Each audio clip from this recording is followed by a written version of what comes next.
మంచి స్మెల్ అయితే మీరు ఫీల్ అయ్యేలా చేస్తుంది. అత్తర్ మీరు ఎప్పుడైనా సరే అప్లై చేసుకునేటప్పుడు ఇలా చేశారంటే మాత్రం మీ బట్టలు పాడైపోతాయి. చాలా మంది అత్తర్ కొనగానే అది ఏదైతే రోల్ ఉంటుందో ఆ రోల్ తీసుకుని ఇలాగా ఇలాగా ఇలాగా రాసుకుంటారు. అలా రాయడం వల్ల ఇందులో ఉన్న ఏదైతే కంటెంట్ ఉంటుందో ఆ అత్తర్ ఉంటుందో అవి ఒక గీతల సారలాగా పడిపోతుంది. ఓకేనా? అత్తర్ ఎప్పుడు అప్లై చేసినా కూడా కొంచెం ఈ చేతికి రాసుకుని ఇక్కడ కానీ లేకపోతే ఇక్కడ కానీ లేకపోతే ఇక్కడ ఎక్కడన్నా రాసుకుని ఈ విధంగా రఫ్ చేసి మనం బట్టలకి రాసుకోవడం చాలా బెస్ట్. లేదండి నేను డైరెక్ట్ అప్లై చేద్దామని అనుకుంటున్నానంటే మీరు ఇక్కడ ఈ చంకలో ఏదైతే ఉందో అక్కడ అప్లై చేసినట్లయితే ఆ డాగ్ అనేది కనబడదు.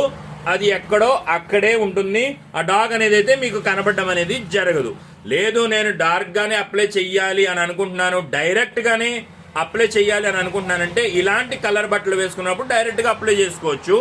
అది నో ప్రాబ్లం. ఎందుకంటే ప్యూర్ వైట్ కాదు కాబట్టి డాగులు పడే అవకాశం అయితే లేదు.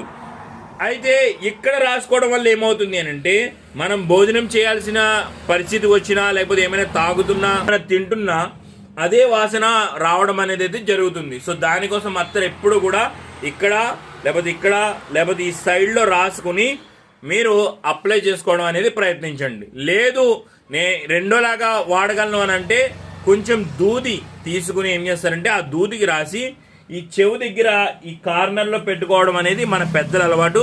అలా కూడా మీరు ట్రై చేయొచ్చు. స్ప్రేలు కూడా మీరు ఎప్పుడైతే స్ప్రే చేసుకుంటారో స్ప్రే కూడా బట్టలు వేసేసుకున్న తర్వాత పుస్ పుస్ పుస్ పుస్ అని కొనేస్తే ఇదిగో ఈ విధంగా అనేది కనబడిపోతుంది.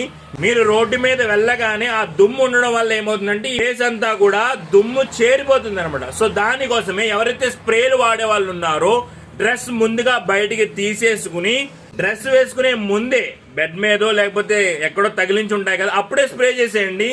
మీరు ఎప్పుడైతే వేసుకుని వెళ్ళడానికి టైం పడుతుందో అప్పటికల్లా అది ఆరిపోయి మంచి స్మెల్ అయితే మీరు ఫీల్ అయ్యేలా చేస్తుంది.